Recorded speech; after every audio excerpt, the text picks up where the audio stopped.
नमस्कार विद्यार्थियों, स्वागत है आपका हिंदी साहित्य के इसी क्लासेज में। क्या आपने कभी सोचा है कि हिंदी साहित्य की शुरुआत कैसे हुई और हम जिन कवियों और लेखकों की रचनाएं पढ़ते हैं वो किस समय में लिखी गई? हिंदी भाषा की शुरुआत का क्रम क्या रहा और उनकी उपभाषाएं कौन कौन सी रही? तो चलिए इन सब सारे प्रश्नों के उत्तर जानने के लिए चलते हैं आज की क्लास में। आज की क्लास है क्लास 11 और 12 में लगने वाली पुस्तक हिंदी साहित्य का संक्षिप्त इतिहास है। पुस्तक बहुत ही महत्वपूर्ण जो आरबीएसई बोर्ड में लगती है ये पुस्तक। इसमें से पूरे वन लाइनर मैंने बनाने की कोशिश करी है, तो जितने भी महत्वपूर्ण प्रश्न बनते हैं वो आज की क्लास में हम देखेंगे। तो चलिए शुरू करते हैं आज की क्लास। पहला ही पेज है जिसमें शुरुआत होती है आदिकाल के नाम से।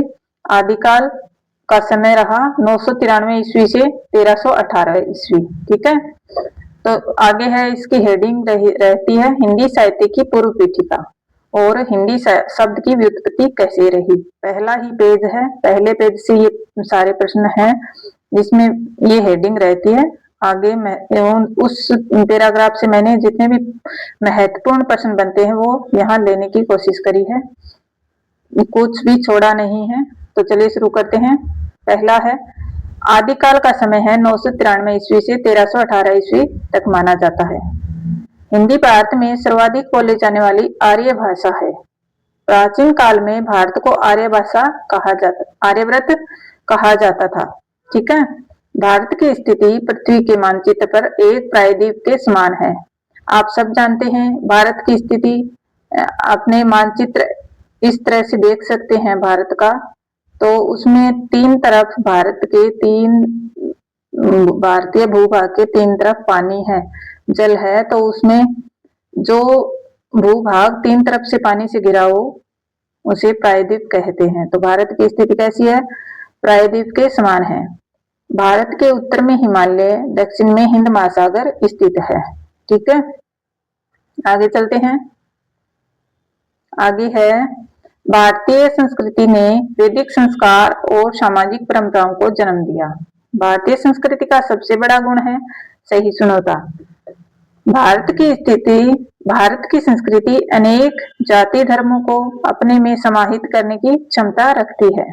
ठीक है, भारत में जितने भी बाहर से आए हुए जाति धर्म के लोग होते हैं वो उन्हें सहर्ष अपना लेती है। तो ठीक है, हिंदी साहित्य में भक्ति वीर श्रृंगार की त्रिवेणी संगम मिलता है। ठीक है, जितने भी हिंदी में साहित्य लिखा गया उसमें भक्ति भाव मिलता है, वीरता मिलती है और श्रृंगार वर्णन इनको देखने को मिलता है। ठीक है, तो महाकवि बिहारी रहे हैं, उन्होंने अपने ग्रंथों में नायिका वर्णन शैली को अपनाया है और इसके लिए भी वे प्रसिद्ध है, नायिका वर्णन शैली के लिए। दूसरे है घनानंद। घनानंद की कविताओं में विरह श्रृंगार की लिए जानी जाती है। इनके ग्रंथों में विरह वर्णन सर्वाधिक देखने को मिलता है, इसलिए ये पीर के कवि माने जाते हैं। भूषण ने अपने साहित्य में राष्ट्र प्रेम को उजागर किया। भारत में धर्म, संस्कृति और संस्कारों की अविरल धारा प्रवाहित होती है। ठीक है, आगे चलते हैं। तो आगे है कि भारतीय कवि स्वांत सुखाय तथा परिजन हिताय साहित्य रचते हैं।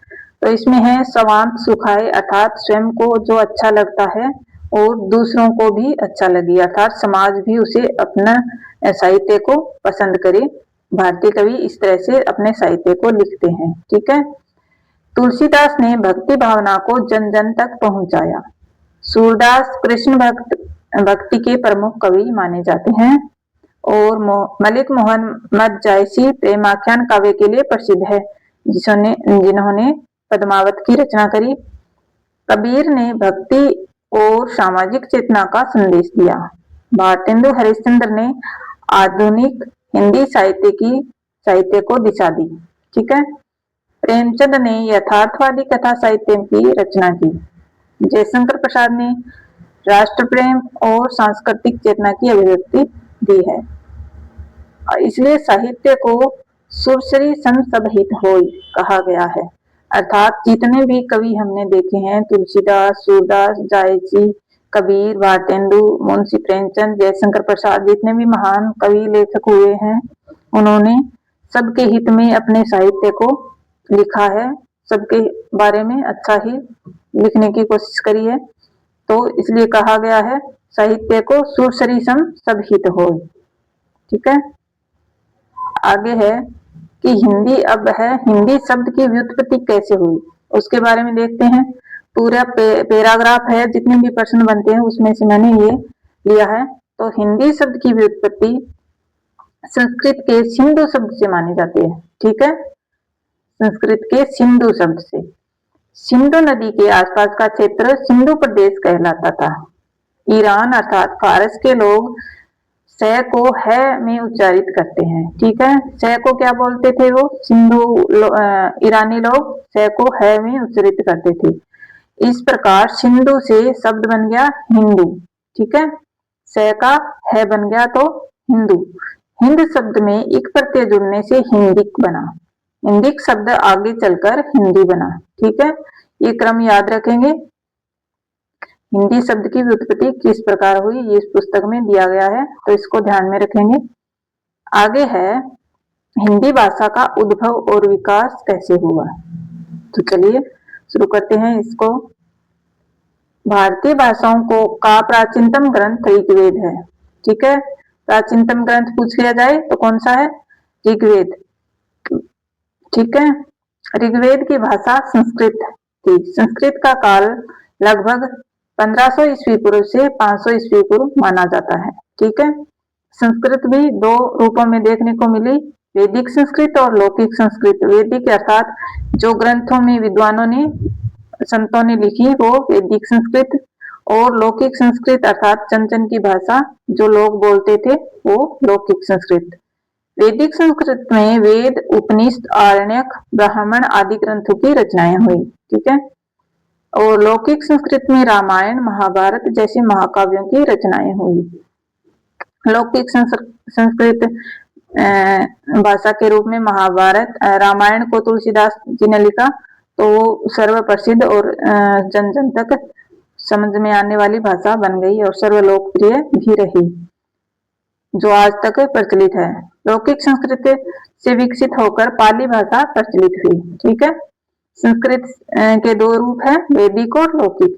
इस लौकिक से भी आगे चलकर पाली भाषा प्रकाश में आई। ठीक है, इसका क्रम ध्यान में रखेंगे।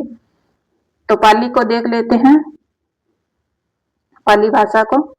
पाली भाषा का विकास 500 ईस्वी पूर्व से ईसा पूर्व से पहली ईस्वी पूर्व। ठीक है, पहली ईस्वी जहां आरंभ होती है वहां तक पाली मानी जाती है। 500 ईसा पूर्व अर्थात जो ईसा से पूर्व का समय है वो 500 ईस्वी पूर्व उसको माना जाता है। पाली भाषा में बौद्ध धर्म से संबंधित ग्रंथों की रचनाएं हुई। ठीक है, इस बौद्ध धर्म के जितने भी वो ग्रंथ होते हैं वो सब पाली भाषा में लिखे गए।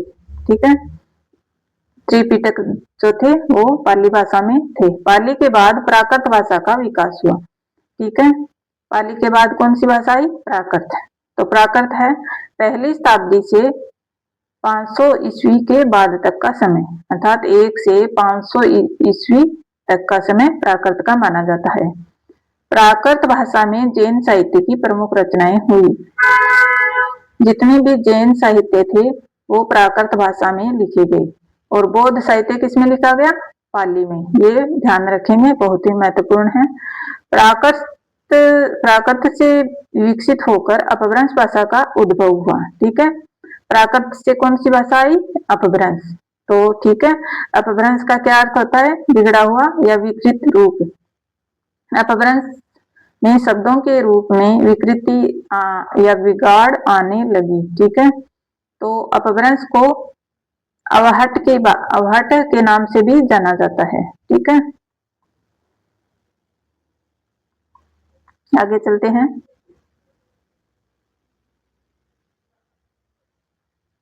आगे है मैथिल कोकिल मैथिल कोकिल नाम से प्रसिद्ध विद्यापति ने अवहट में कीर्तिलता और कीर्तिपताका की रचना की। कीर्तिलता और कीर्तिपताका दोनों किस भाषा में है?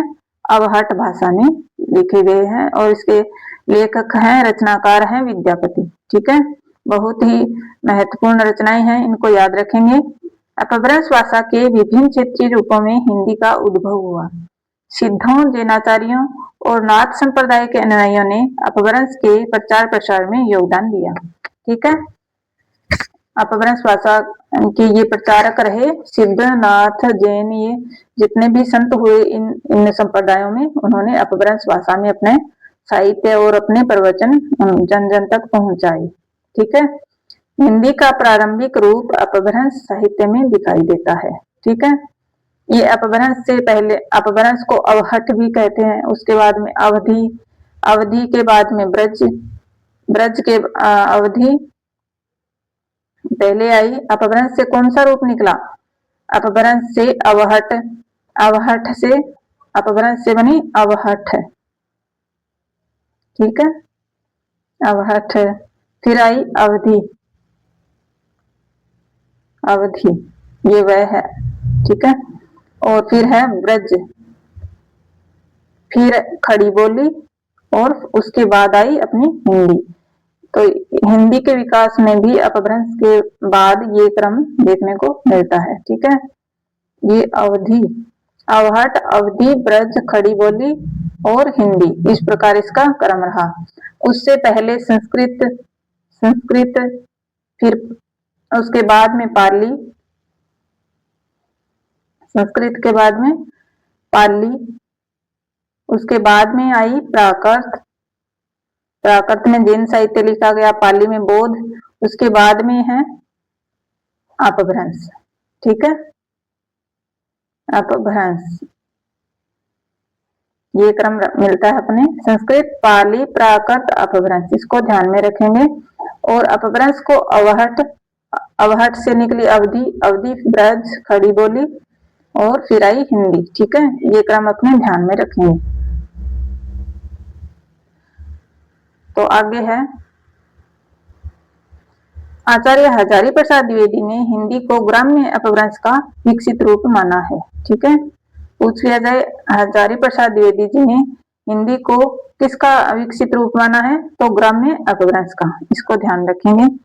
13वीं से 15वीं शताब्दी का काल संक्रांति काल माना जाता है, अर्थात इसमें विभिन्न जो भाषाएं थी, 13वीं और 15वीं शताब्दी जो 200 वर्षों का कालक्रम रहा, उसमें मिक्सअप भाषा, जितने भी भाषाएं थी उन सबका साहित्य अपने देखने को मिलता है। ठीक है, अपभ्रंश भाषा के व्याकरणकार हेमचंद्र आचार्य थे। ठीक है, अपभ्रंश के प्रमुख व्याकरणकार कौन थे जिन्होंने अपभ्रंश की व्याकरण लिखी?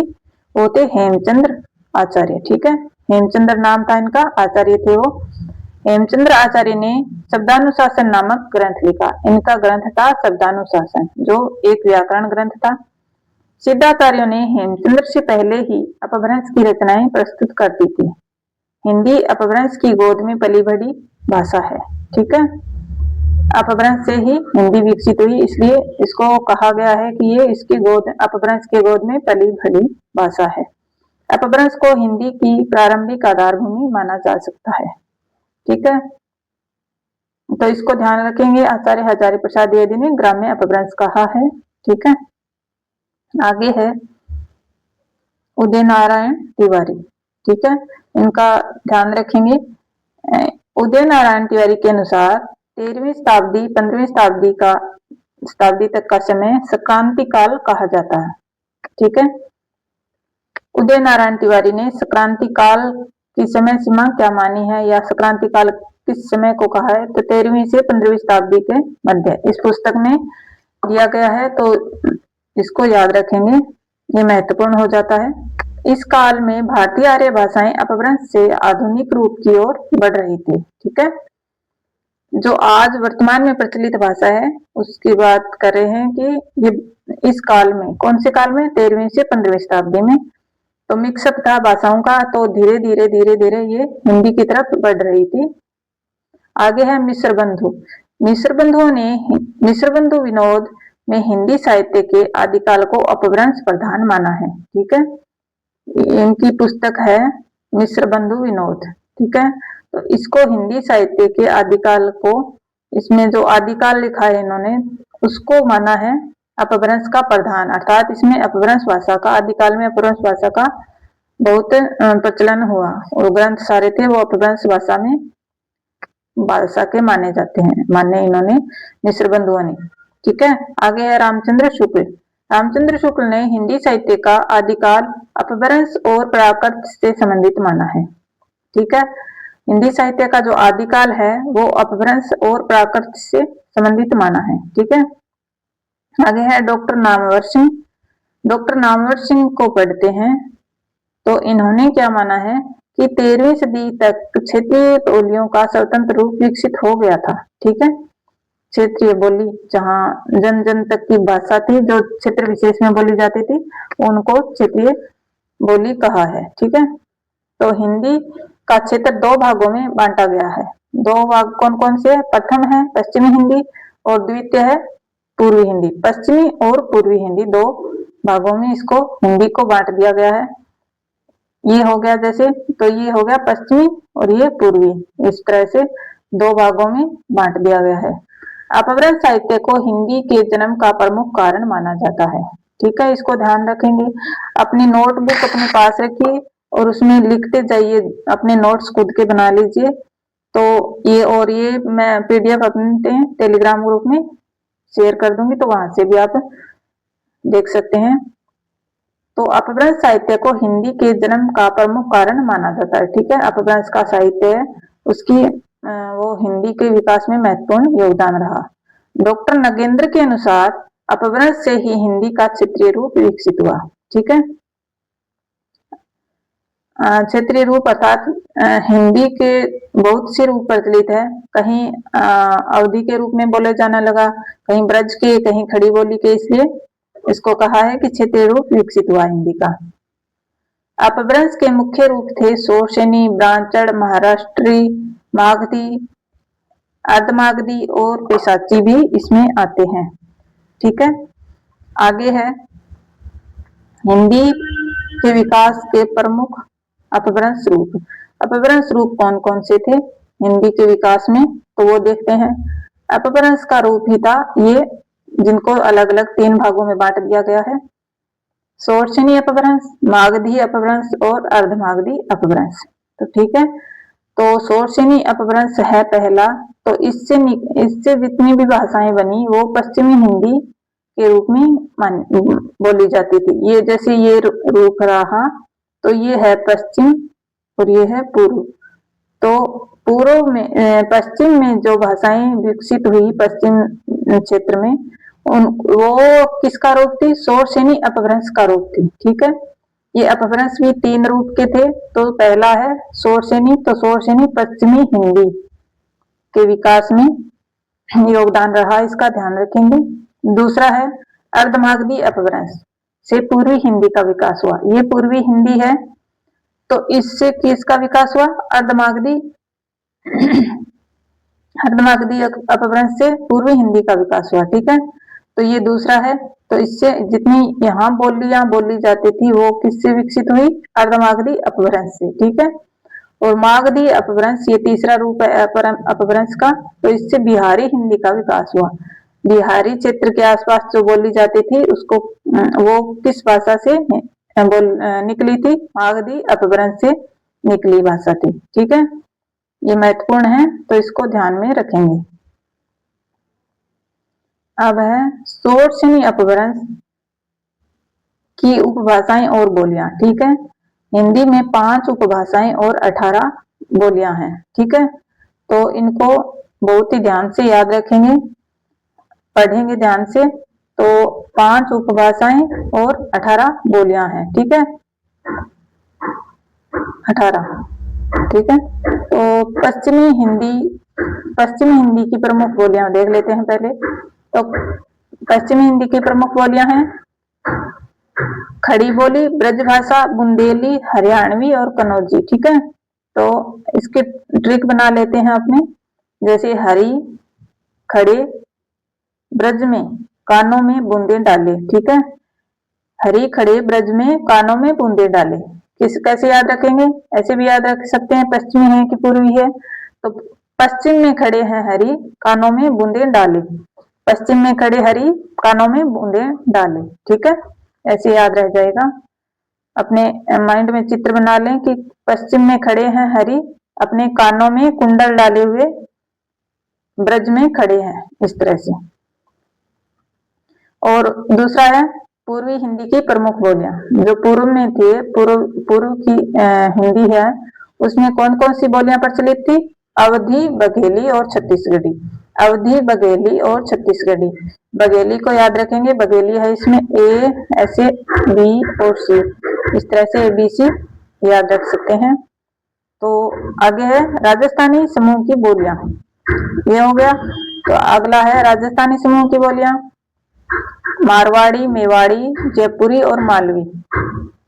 ये राजस्थानी समूह की बोलियां आ जाती है। ठीक है, ये चौथी उपभाषा है पहाड़ी समूह की उपभाषा। तो पहाड़ी समूह में है पश्चिमी पहाड़ी और मध्यवर्ती पहाड़ी। ठीक है, और पांचवी बिहारी समूह की बोली उपबोली है, उपभाषा है। तो बिहारी समूह की उपभाषा में है प्रमुख बोलियां मैथिली, मगही और भोजपुरी। ठीक है, इसको ध्यान रखें, मैथिली, मगही, भोजपुरी, ये 3 भाषाएं हैं बिहारी समूह की। ठीक है, इसको बघेली को और बुंदेली को, इसको मिक्सअप नहीं करना है। ये बूंदे हैं, अर्थात कुंडल है जो हरि ने कान में पहन रखे हैं, बूंदे, जैसे ये बूंदे होती है ना, बूंदे कान में डालने के लिए, ये बुंदेली। और ये बघेली। बाघ, बाघ कहाँ मिलते हैं सबसे ज्यादा? पूर्वी भाग में मिलते हैं। तो ये पूर्वी हिंदी की बोली है। ठीक है, इसको कंफ्यूज नहीं होना, बहुत बार पूछा जाता है। तो इसका इसमें मत कर देना। ठीक है, 5 उपभाषाएं और 18 उपबोलियों में पहली जो उपभाषा है उसका है बोली पहली, उसकी पहली बोली है खड़ी बोली। ठीक है, बहुत ही महत्वपूर्ण खड़ी बोली, इसको पढ़ते हैं। खड़ी बोली का स्थान प्रथम है। ये किस नंबर पर आती है खड़ी बोली? फर्स्ट नंबर पर। खड़ी बोली को कोरवी भी कहा जाता है। इसका दूसरा नाम कौन सा है? कोरवी। कोरवी इसको बोल सकते हैं।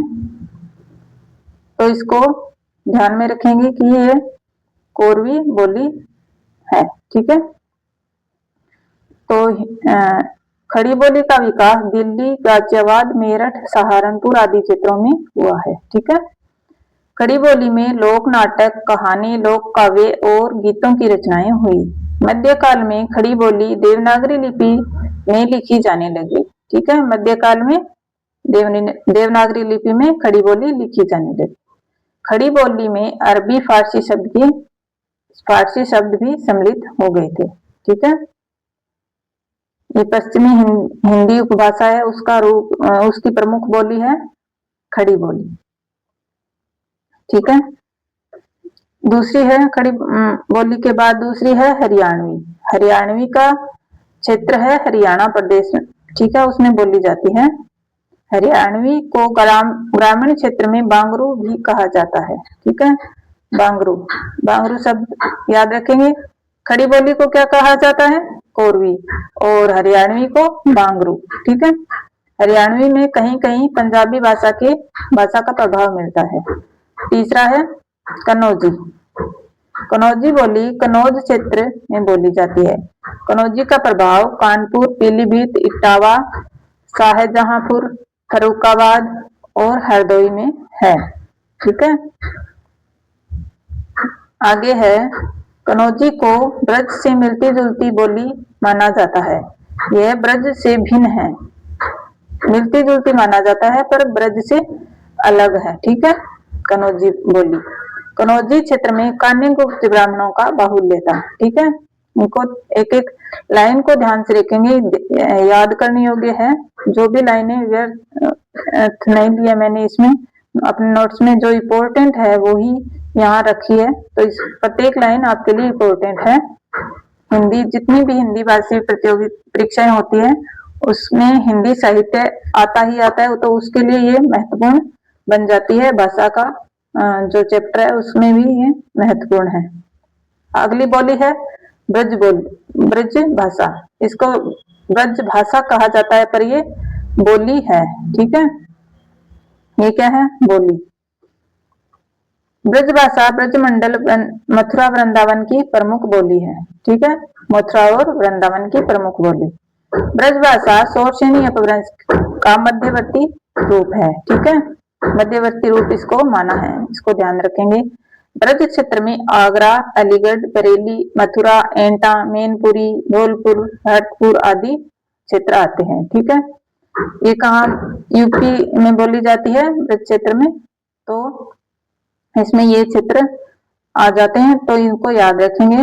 हिंदी साहित्य में ब्रज भाषा का साहित्य अत्यंत लोक प्रसिद्ध है, ठीक है। क्योंकि ब्रज जो भाषा या बोली है वो बहुत ही मीठी लगने वाली बोली है, कानों को मधुर लगने वाली बोली है, तो वो बहुत ही लोक प्रसिद्ध रहती है। सूरदास, नंददास, बिहारी, घनानंद, प्रेम, पद्माकर, देव आदि की रचनाएं ब्रज भाषा में मिलती है, ठीक है। इन जितने भी महान संत और राइटर हुए उन्होंने ब्रज में ही लिखा। भक्ति के जितने भी पद है वो ज्यादातर ब्रज भाषा में लिखे जाते रहे हैं। अगली है बुंदेली। पश्चिमी अपभ्रंश का पांचवी बोली है बुंदेली। बुंदेली बुंदेलखंड की बोली है। बुंदेली क्षेत्र में ओरछा, झांसी, छतरपुर, सागर, ग्वालियर, होशंगाबाद, हमीरपुर आदि आते हैं। आलाखंड बुंदेली की प्रसिद्ध रचना है। आला की शब्दावली बुंदेली से मिलती जुलती है, ठीक है।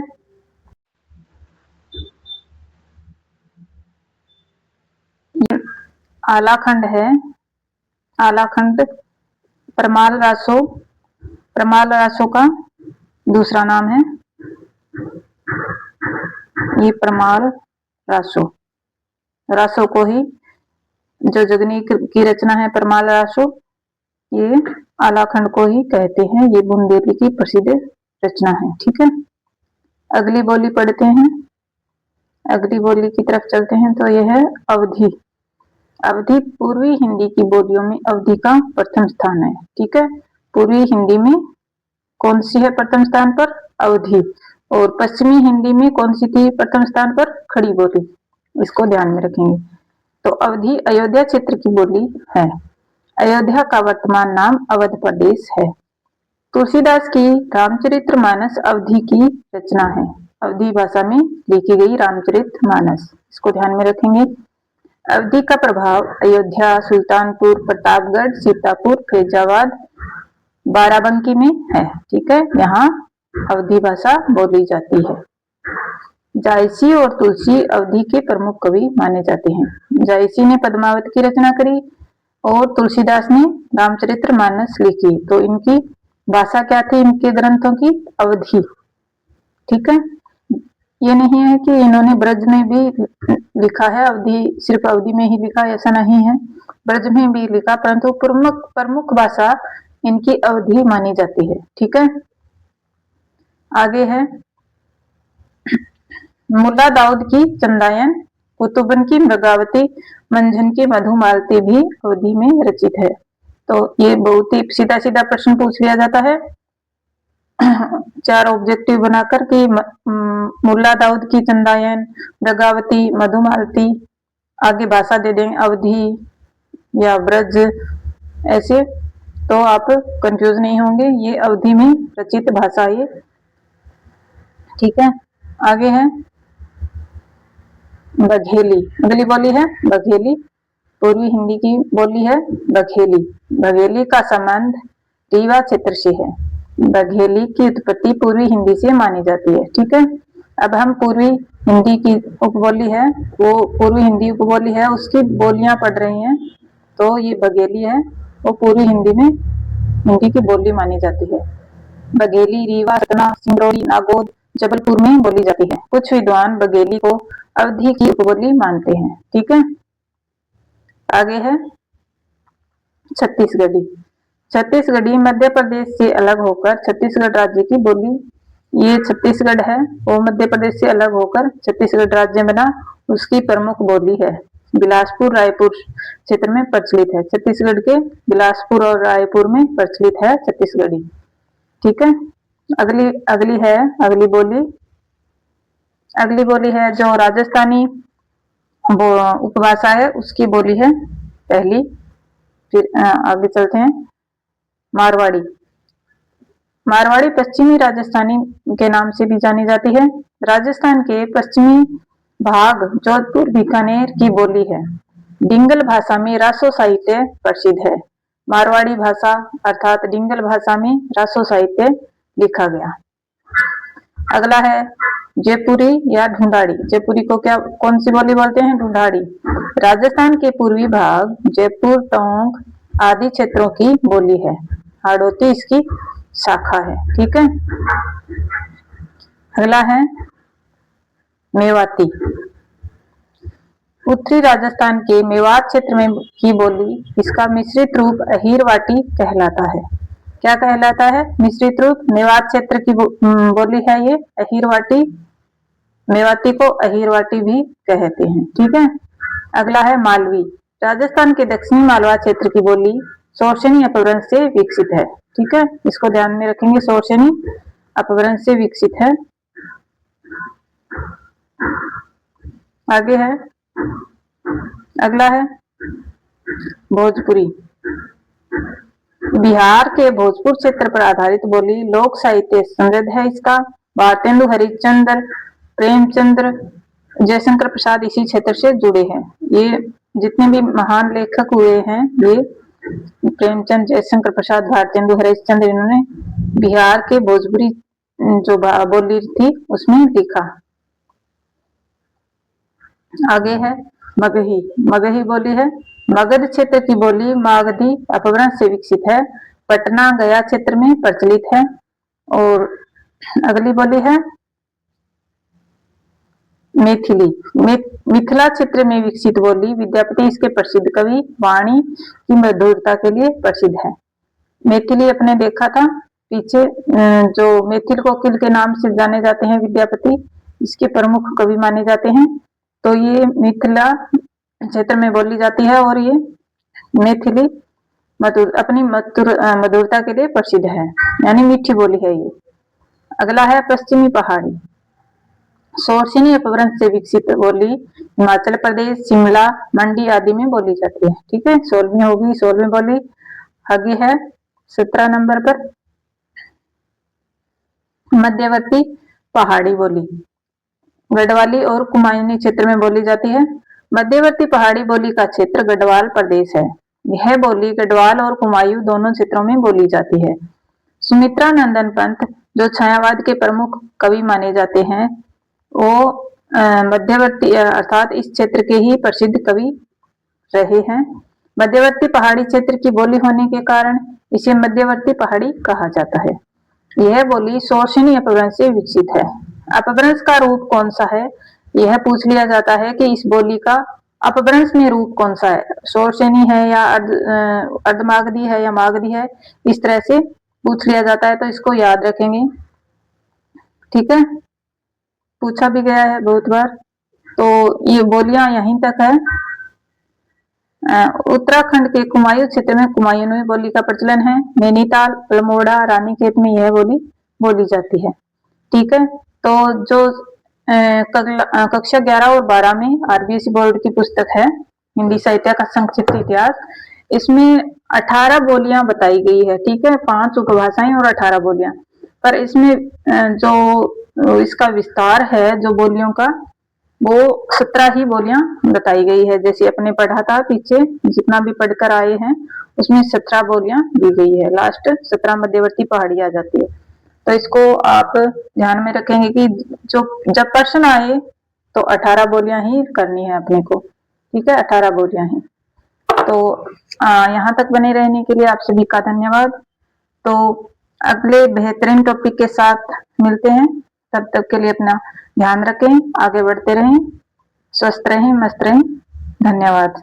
और अगर आपको हमारा जो भी ये टॉपिक है अच्छा लगा हो तो लाइक, शेयर एंड सब्सक्राइब जरूर करें। धन्यवाद।